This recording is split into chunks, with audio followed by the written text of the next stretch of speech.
perilaku, bisa tidak, ya. Memang biasanya ada muncul peak baru, ya. Tapi yang paling jelas biasanya lewat ini, FTIR. Nah, ini FTIR, ini akan terlihat, tapi biasanya menganalisa tetap kita menggunakan referensi.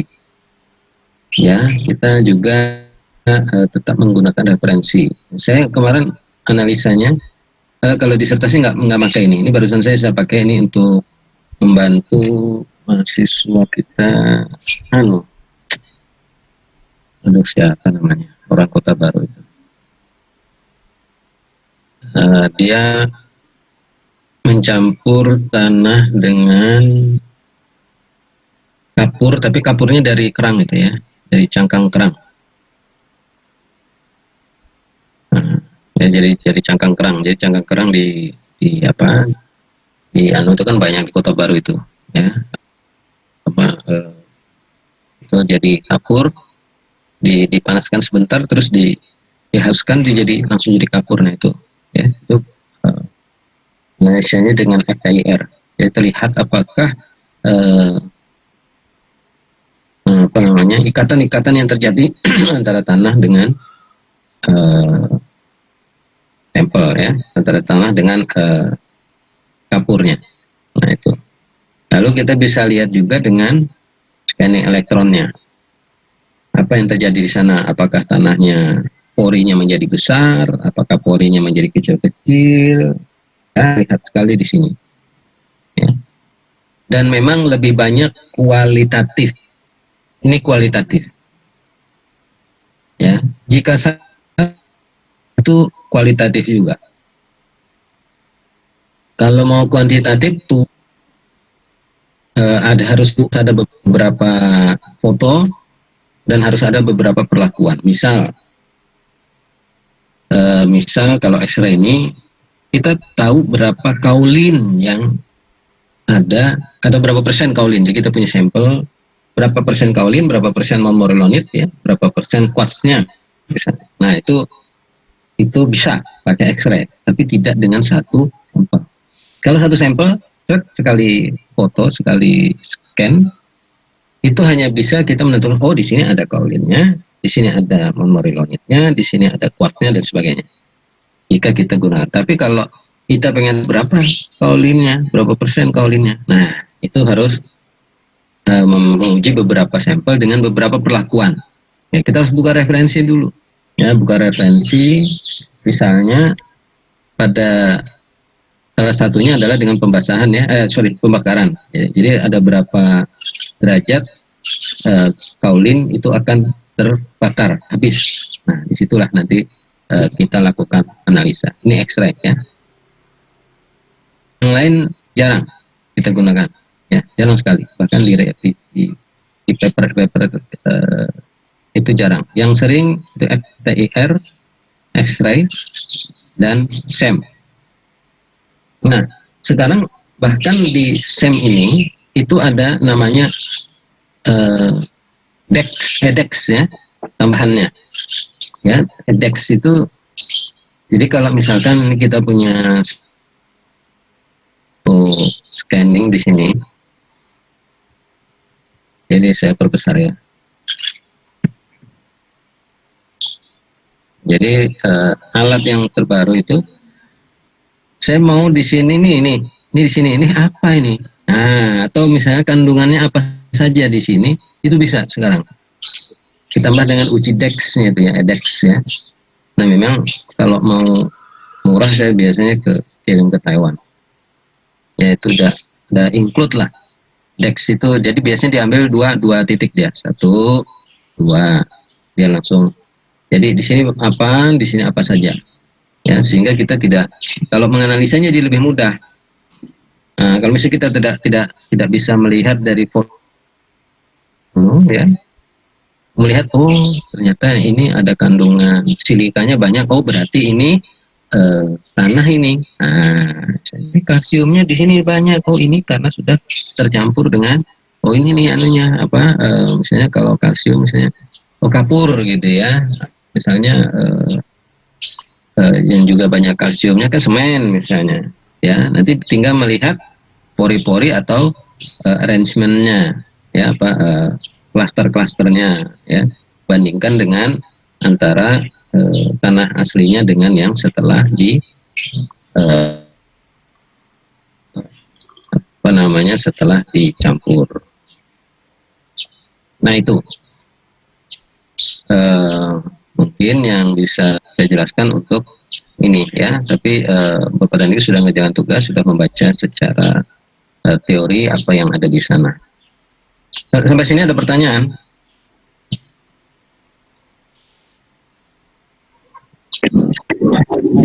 Ya. Pak, kan banyak mencampur sesuatu dengan material lain, misalnya zat aditif atau yang lainnya. Itu berarti saat tesnya perlu ada ujian mikroskopik tanah berarti Pak ya? Idealnya seperti itu, karena banyak kita tidak bisa menjelaskan. Minimal kalau misalnya kimia, ya, minimal itu uji kimia, minimal. Jadi uji kimia itu ya uji mikroskopik juga akhirnya, namanya XRF, nama ujinya XRF biasanya, ya. Di sini Florence itu ada nggak ya tadi, ya? Memang XRF itu relatif baru, sebentar. XR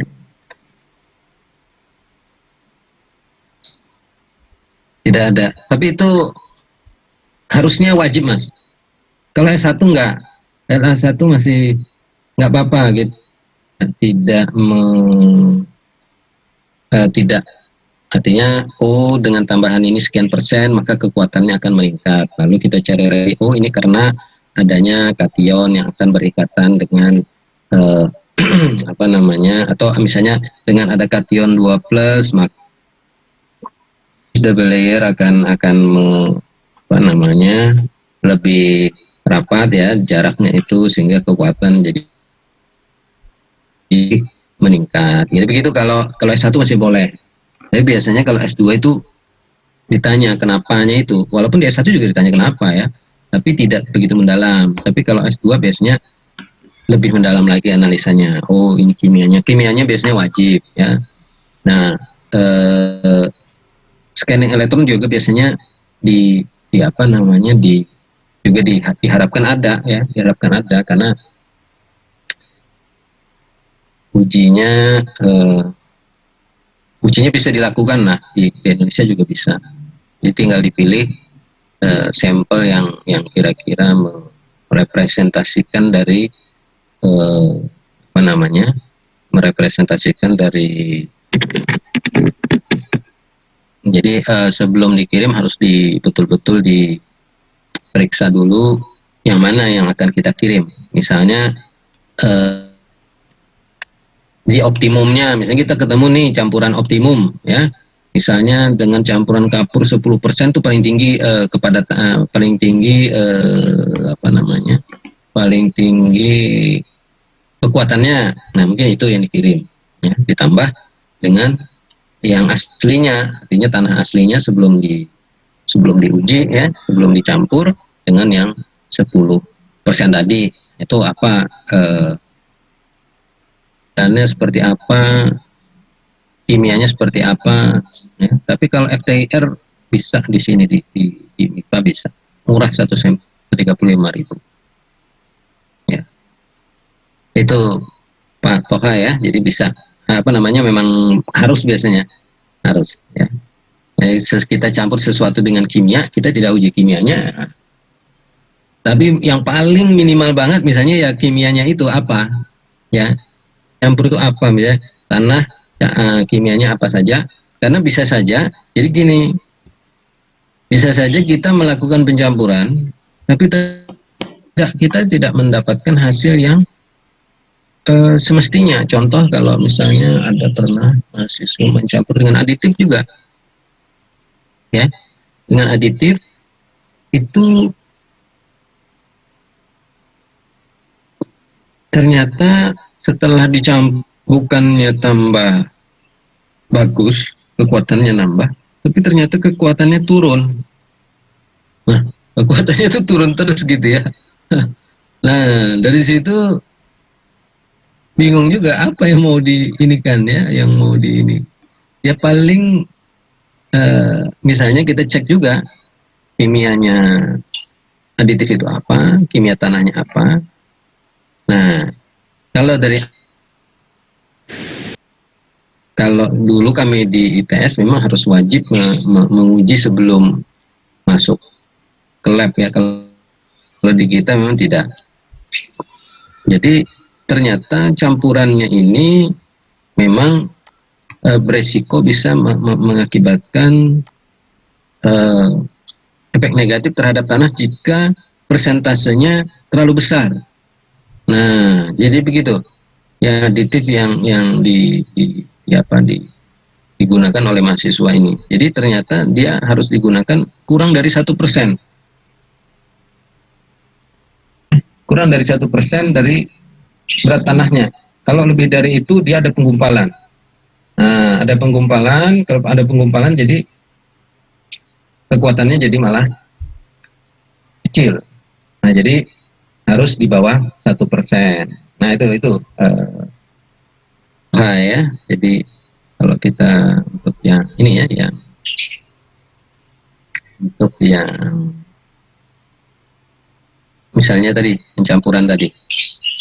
Nah, kemarin kalau Pak Gede geotekstil enggak, geotekstil biasanya tidak ada uji. Kalau kita sudah geotekstil, fondasi itu tidak ada uji mikroskopik biasanya. Ya. Ada lagi pertanyaan?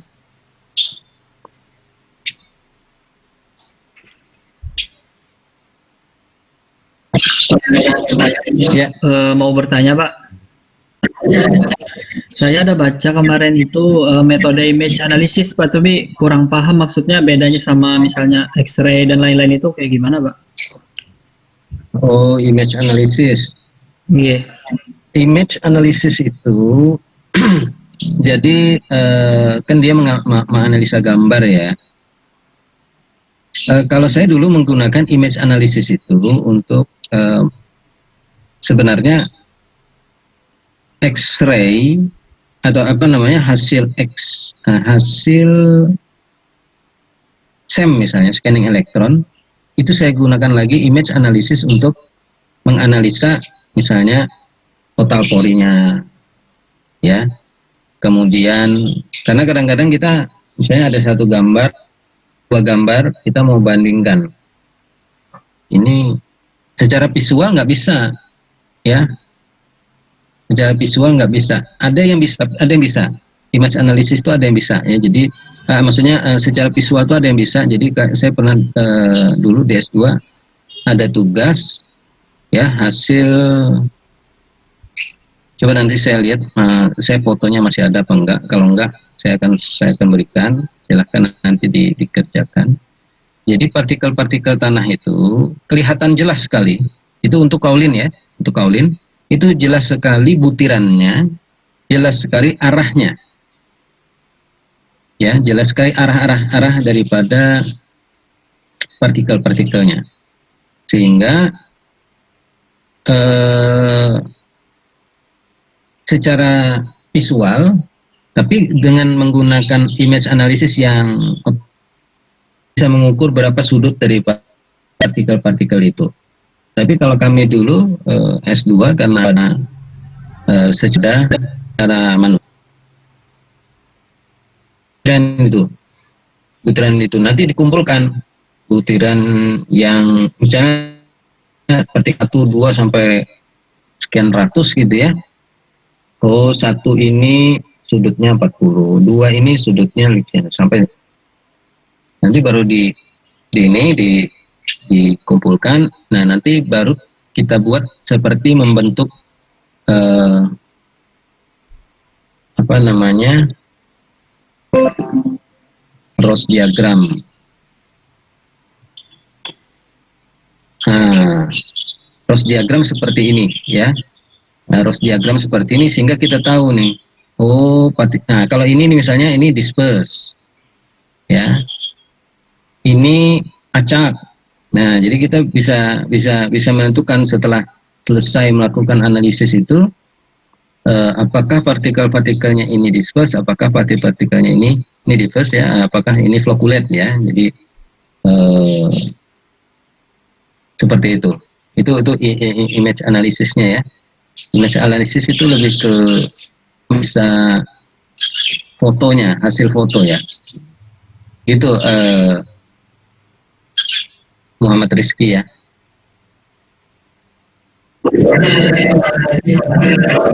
Iya ya. Oh, oke.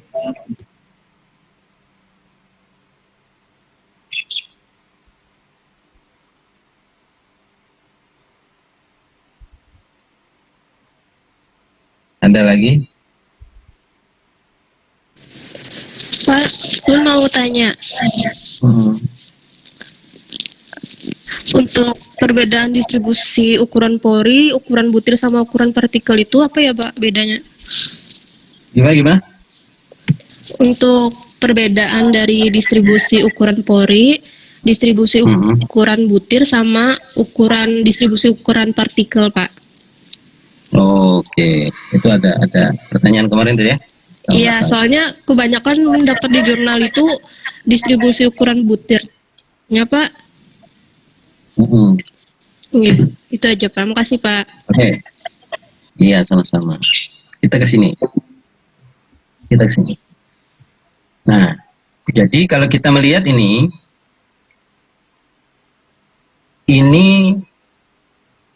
seperti saya lihat nih, ini PP. PP ini volume porinya nih. Ini dengan ini sama. Ya. Ini kalau kita lihat tingginya sama. Ya. Kalau tingginya sama, kalau di dalam penjelasan makro dari tanah, itu berarti volumenya sama. Kalau tingginya sama, ini volumenya sama. Jadi kalau kepadatan sama, berarti volume angka pori sama, jadi volume porinya sama. Nah, ya. Jadi kalau kita melihat ukuran butiran sama. Ini ukuran butiran, tapi ini secara makro ya, kita tidak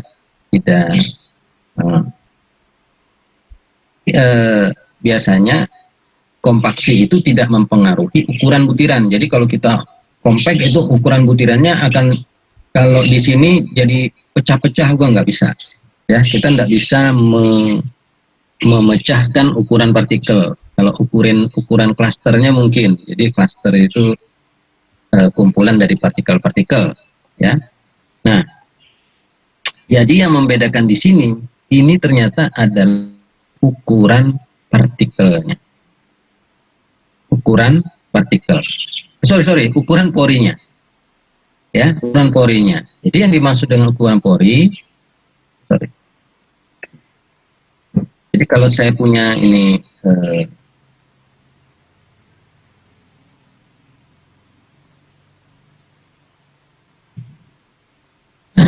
ini ya.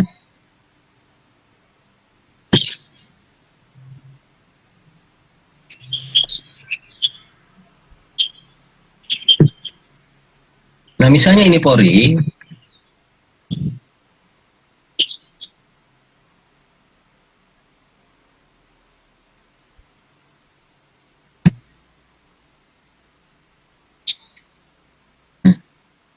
Ini misalnya pori ya, yang bulat-bulat ini.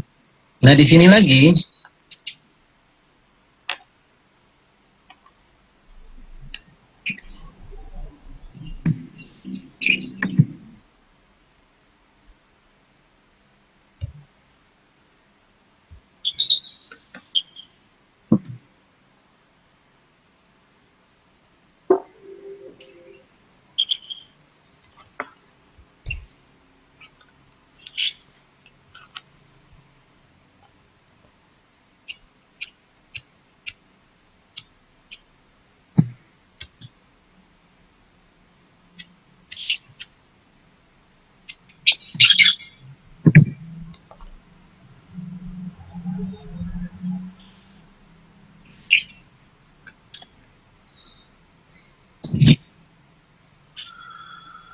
seperti ini. Jadi ini ukuran porinya Jadi volume porinya ini asumsi ya, maksudnya realnya memang begitu, tapi kita asumsi saja bahwa bulatan-bulatan ini kalau dijumlahkan, ini bulatan-bulatan ini pori ya dijumlahkan, itu sama dengan yang kecil-kecil ini volume totalnya, ya. Itu volume pori. Nah, kalau ujinya, kalau distribusi ukuran butiran itu kita mudah makro. Nah, saringan bisa hidrometer atau metode lain ada lagi ya, pakai X-ray juga ya, cuma memang ada kelemahannya. Ya, saya pernah uji juga ukuran butiran menggunakan X-ray ya, agak sinar X ya, ya X-ray ya. Kelemahannya dibandingkan sedimentasi, kalau sedimentasi itu dia partikel itu betul-betul terpisah satu ya, betul-betul dia terpisah karena kita campur dengan bahan kimia. Nah, kalau menggunakan X-ray itu kan materialnya itu seperti dihamburkan di dalam satu kotak, dihamburkan kemudian difoto oleh X-ray, kemudian alat itu langsung menghitung ukuran daripada butirannya ya. Nah, tapi tidak akurat karena sampel lempung misalnya itu masih menyatu sehingga ukurannya yang terbaca lebih besar. Nah, ini yang dimaksud ukuran pori itu ini ya, Rizka ya. Yang dimaksud ukuran pori itu ini. Sedangkan ukuran butiran itu yang kita uji dengan pernah menguji sedimentasi, pernah menguji sedimentasi hidrometer sama ya, satunya analisa saringan ya. Nah, itu ukuran butiran. Tapi ukuran pori, nah metodenya lain lagi. Di sini ada dijelaskan. Di sini pore size distribution analysis. Nah, ini dia menggunakan namanya metode mercury intrusion porosimetry. Ini ya, mercury intrusion porosimetry di sini. Jadi kalau kita sama menggunakan skala log juga kan, di sini diameter, kalau di metode analisa butiran, di sini diameter butirannya, di sini persentasenya ya, persentasenya. Kalau mercury intrusion porosimetry, di sini pori, diameter porinya. Di sini diameter porinya, di sini kumulatif ini, tapi bisa dijadikan persen, bisa dalam bentuk sentimeter kubik per gram ya, sentimeter kubik per gram. Jadi ini adalah distribusi porinya. Jadi kalau kita lihat misalnya di sini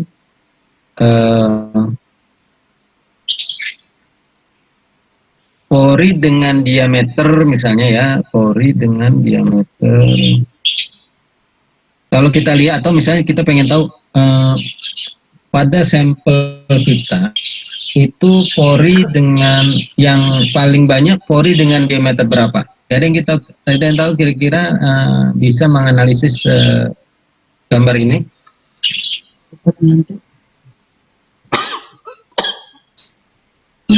Terus lah, aku boleh makan Bapak.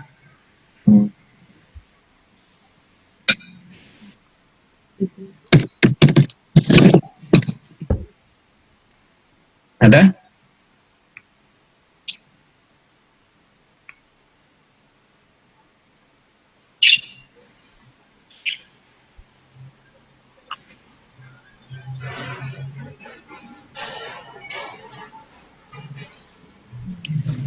Ada yang bisa nih menganalisis ini? Kalau pernah menganalisis distribusi ukuran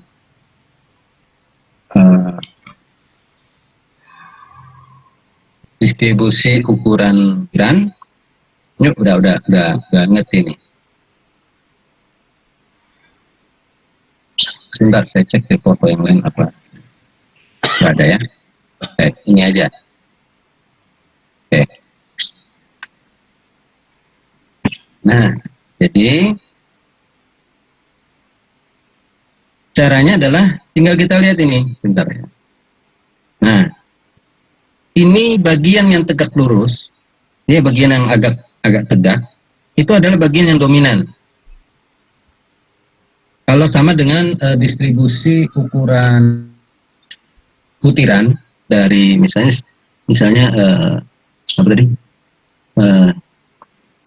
shift analysis ya, analisa saringan, itu kalau kita lihat agak tegak gini, wah ini udah rada-rada takut nih kita. Kenapa? Ada yang tahu? Kalau di ini ya, di konstruksi di lapangan, konstruksi untuk material baik itu beton maupun timbunan, ini kalau tegak kayak gini nggak bagus nih. Apa kira-kira kenapa? Gradasinya terlalu senjang ya Pak ya? Yang tahu?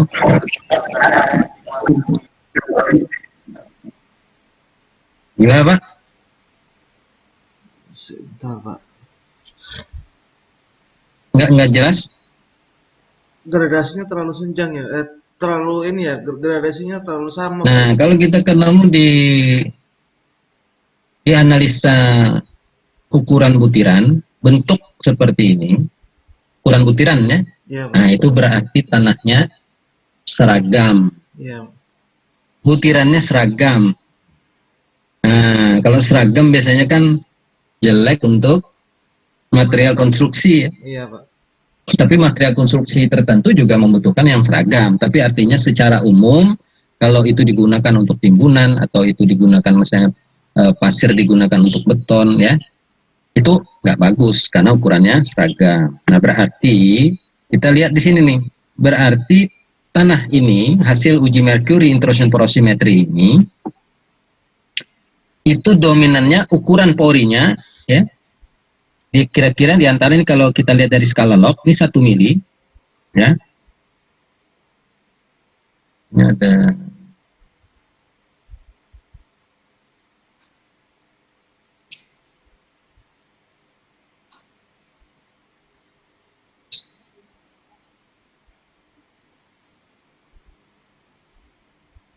nah, mungkin ya. Nah, lalu inilah anggaplah.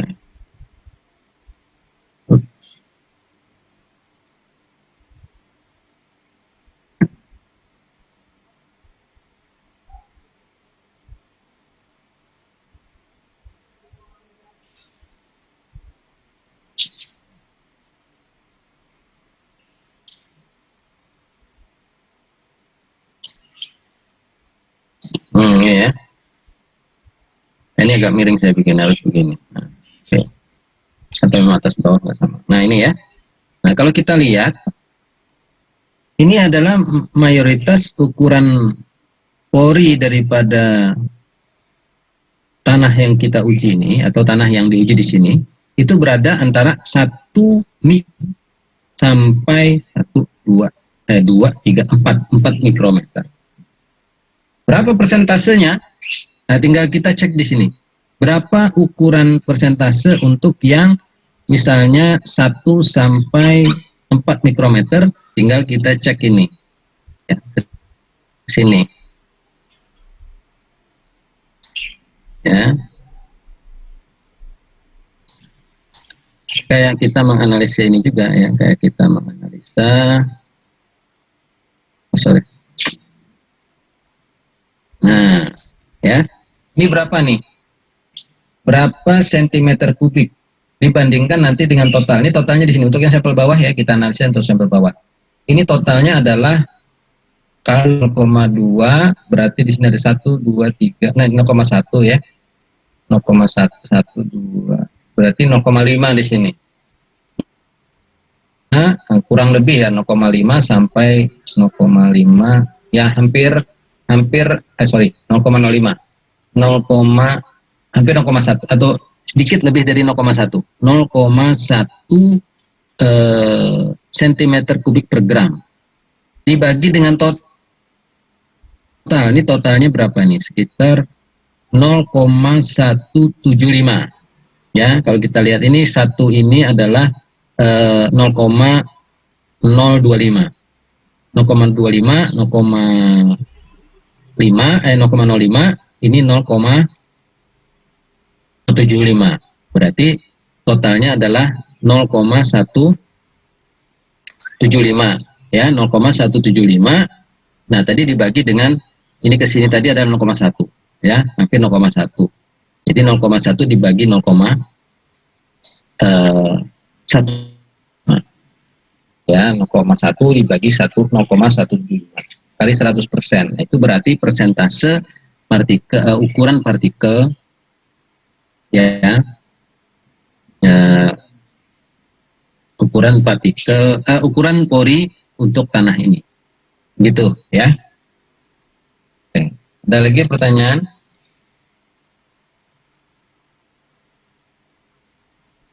Ini sebenarnya penting juga ya kalau pengen dianalisa merkuri interaction porosimetri, tapi ya jujur saya belum ketemu di mana mengujinya.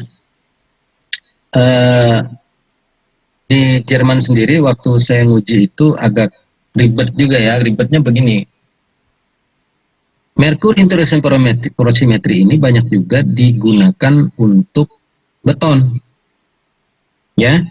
Jadi orang penelitian tapi ya, jadi ya ukuran sampelnya itu 1 kali 1 kali 1 cm, kecil ya, tapi gak kecil banget, tapi masih bisa seperti dadu ya, dadu yang ukurannya 1 kali 1 cm. Nah, seperti dadu itu sampelnya ya, jadi seperti dadu. Nah, beton itu mudah diuji dengan ini. Jadi kita bawa beton itu kan tidak dipengaruhi oleh kadar air, jadi kita bisa kadar air, maksud saya kalau sudah keras ya, kalau pada waktu campuran ya jumlah air akan mempengaruhi. Tapi kalau dia sudah keras, dia mau ditaruh di manapun nggak berpengaruh lagi ya. Jadinya mau terbuka, mau ini ya. Jadi dan untuk menghilangkan airnya pun mudah gitu di beton. Karena ikatan air dengan beton itu tidak terlalu besar. Nah, tapi kalau dengan tanah, nah ini jadi masalah. Jadi air di dalam tanah itu harus dihilangkan, ya kan? Air di dalam tanah itu harus dihilangkan karena dia tidak bisa, air masih di dalam pori-porinya. Merkuri itu apa? Air raksa ya. Nah, kita gampang merkuri, tapi merkuri itu kan air raksa. Merkurinya tidak bisa masuk karena ada air di dalamnya. Jadi air di dalam sampel itu harus dikeringkan, tapi sampelnya nggak boleh susut. Ya, kalau kita masukkan open, ya susut. Jadi mungkin ada selama mengerjakan tugas, namanya metodenya freeze drying. Freeze drying, ya. Ada terbaca nggak di kemarin?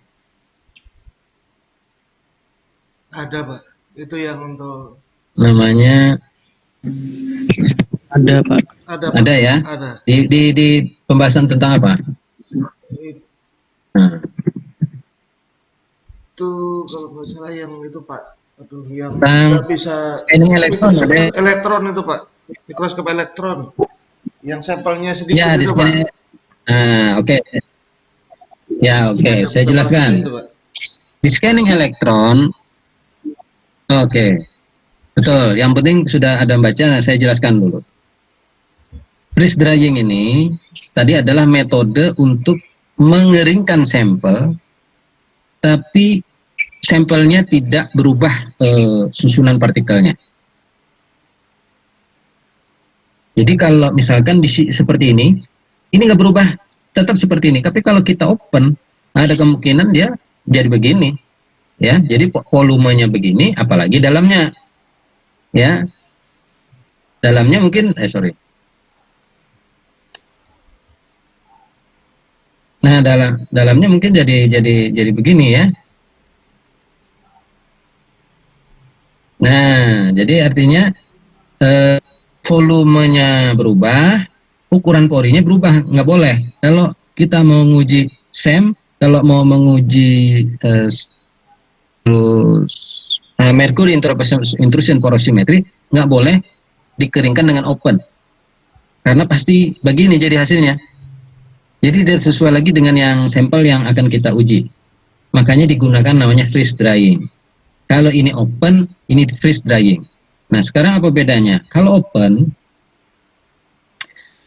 itu sampel itu suhunya dinaikkan, ya, suhunya dinaikkan supaya apa? Pada saat ketika suhu dinaikkan, tekanan juga akan naik, ya. Tekanan naik karena apa? Karena humidity-nya akan turun.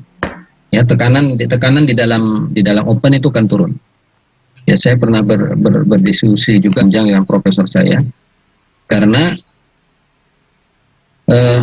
semula kita berpikir bahwa yang menyebabkan tanah itu kering di dalam open itu karena temperatur, bukan. Yang menyebabkan kering itu bukan temperatur, tapi tekanannya. Ya. Jadi karena perbedaan temperatur itu maka tekanan naik. Ya. Saya sudah tanah, tekanannya saya pertahankan. Ya, tekanannya saya pertahankan. Tekanan itu tekanan udara ya, bukan tekanan alat konsolidasi, bukan. Tekanan udara di dalam jadi sampel itu di sekitarnya itu tekanan udaranya saya pertahankan. Suhunya saya naikkan, itu nggak kering. Ya. Jadi tidak kering dan kadar airnya tidak terlalu banyak berubah. Jadi oke. Jadi freeze drying itu tidak melakukan penambahan temperatur. Ya. Jadi yang dirubah adalah jadi yang diinikan adalah sampel itu didinginkan dulu. Didinginkan, dibekukan, tetapi dipertahankan tekanannya sama. Anda pernah membaca sebentar, ya,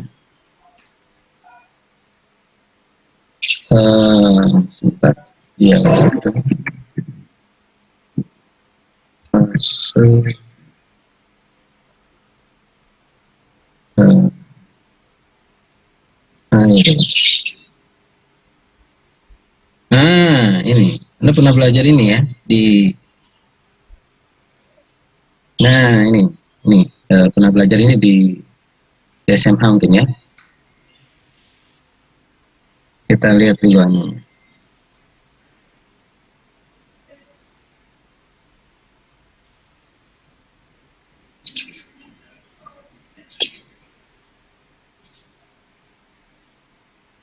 Nah, ini ya. Nah, jadi sebentar kita lihat. Ini adalah kondisi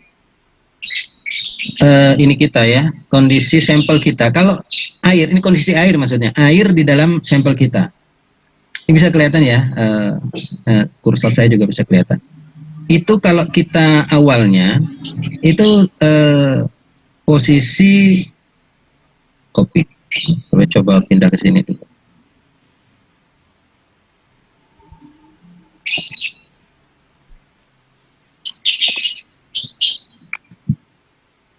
Nah, jadi lebih, ini ya.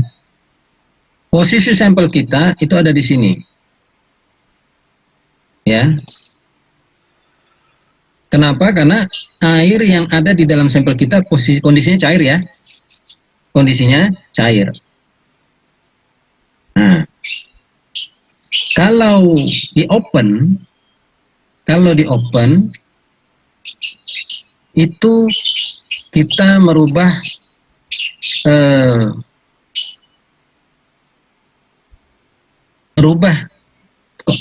kondisi air di dalam sampel itu posisinya seperti ini. Malah nggak jelas ya. Ini aja.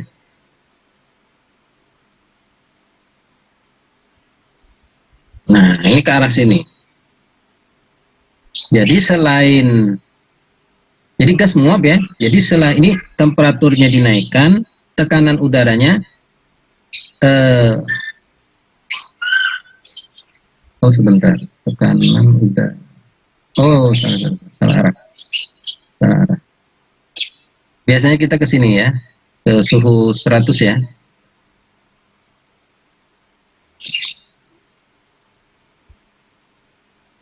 Nah, ke sini kita posisinya. Karena ini suhunya 100 ya. Suhu 100, tekanan udara naik. Ya, ini suhu 100 kan. Suhu di mana di open itu kan biasanya dipasang sampai 105, 110 kan. Nah, suhu 100. Jadi kita melakukan pengeringan tuh prosesnya seperti ini. Jadi dari cair ke suhu 100 derajat, tapi ini atmosfer tekanannya juga naik. Ya. Nah, kalau freeze drying dia mempertahankan tekanan. Jadi yang berubah adalah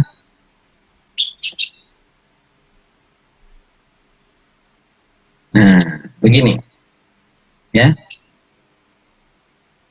Begini. Jadi suhunya diturunkan tapi tekanan dibuat konstan. Makanya pakai perlu alat ya, ada punya alat khusus. Alat khusus, dia freeze drying namanya. Sudah. Jadi kondisi sampel kita ini padat. Kondisi air di dalam sampel itu padat. Padat itu dalam bentuk es ya. Dalam bentuk es. Nah, jadi dia berubahnya ke sini. Tekanan tidak berubah sehingga sampel kita tidak tertekan. Karena tekanan udara di dalam kalau naik dia menekan, makanya nyusut. Makanya jadi susut ya. Ini proses di sini. Lalu bagaimana menghilangkannya? Menghilangkan airnya, kan kondisinya jadi es. Pernah belajar juga kan bagaimana merubah es menjadi gas. Maka begini dia prosesnya. Ya. Jadi setelah suhunya diturunkan dengan tekanan yang tetap, suhunya tetap ya, tekanannya yang diturunkan. Sehingga apa? Sehingga yang padat tadi langsung menjadi gas. Ya. Tekanan tadi menjadi gas. Kalau tekanannya kalau tadi kan sampel nggak berubah karena dia padat ya, kondisinya airnya padat. Tapi akan kita turunkan menjadi kemudian kita hilangkan gas es tadi menjadi gas dengan penurunan tekanan. Nah, ini proses freeze drying ya. Makanya kita menginginkan sampelnya tetap. Tapi Bapak Ibu tidak usah khawatir karena selama alat yang kalau mercury intrusion porosimetry wajib freeze drying. Karena sampai sekarang belum ada metode untuk menggantikannya. Tapi kalau scanning elektron mikroskop, kalau di buku tadi masih ada yang freeze drying, itu karena memang menggunakan namanya SEM. SEM itu scanning elektron mikroskop. Yang terbaru sekarang ada namanya ESEM, ada E depannya. E-nya itu adalah environment. Nah, jadi alat itu bisa mempertahankan kelembapan di sekitar sampelnya sehingga sampel tidak menyusut. Sampel itu tidak berubah. Jadi Bapak dan Ibu memoto tanah itu termasuk salah satu yang memfoto dengan scanning itu untuk tanah itu termasuk yang paling sulit, termasuk sampel sulit. Karena dia ada kadar airnya, dan itu kalau kita moto dengan sampel kita, tanah kita itu dengan kadar air tinggi, apalagi misalnya bentonit yang monmorillonit, itu seperti kita memoto orang lagi naik motor. Loh, kok bisa? Jadi orang naik motor itu kan artinya bergerak ya. Nah sama, kalau kita memoto tanah yang ada airnya jumlahnya besar, itu tanah itu bergerak kok. Kalau misalnya tapi nggak bisa dilihat dengan mata. Jadi hanya dengan scanning elektron itu, kalau misalkan chamber ya apa ya, ruangan di dalam sampel, kita masukkan sampel di dalam tempat di dalam alat itu. Kalau alat itu tidak bisa mempertahankan kondisi sampel, jadi bagaimana dia mempertahankan itu menyesuaikan relative humidity-nya. Jadi humidity sampel dengan humidity ruangannya disamakan sehingga tidak lagi terjadi pengeringan atau penguapan. Ya, sampel ini kan bisa menguap, bisa menarik air. Jadi kalau sampel yang kering, Ibu taruhkan di atas permukaan meja saja, dibiarkan berlama-lama, nanti dia akan lembek kalau dia mengambil air dari udara. Ya.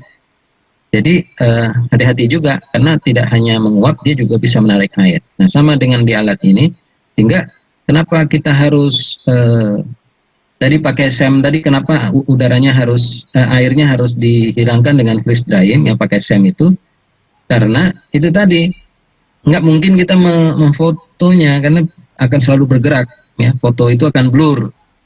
Jadi kalau kita, padahal yang kita foto ini adalah tanah yang benda mati tapi blur, karena apa? Sebenarnya dia bergerak karena ada perubahan kadar air tadi, ya, ada mengering, ada penyusutan.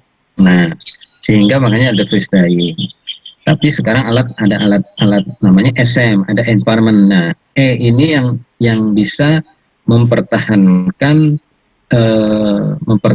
kondisi di lingkungannya, sehingga kita sampel basah pun kita bisa masukkan. Tapi kalau terlalu basah, saya pernah coba,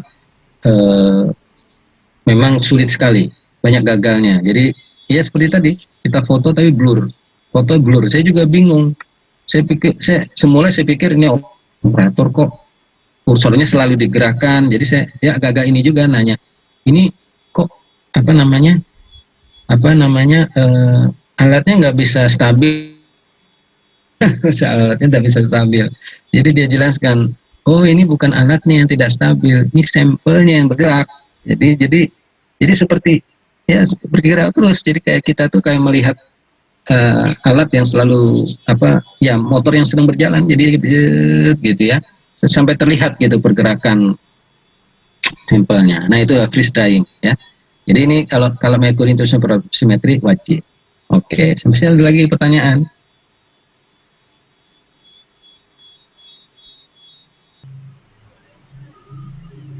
Kalau tidak ada, saya kira cukup untuk perilaku tanah. Nanti kita masuk lagi jam 10.30 ya. Benar ya? 10.30 ya. Untuk geosintetik, insya Allah. Oke. Oke, Bapak dan Ibu, anggaplah break dulu ya sambil baca-baca. Kita akan ketemu lagi insya Allah 10.30. Nah, Assalamualaikum warahmatullahi wabarakatuh. Waalaikumsalam warahmatullahi wabarakatuh. Waalaikumsalam. Waalaikumsalam warahmatullahi wabarakatuh. Masih, Pak.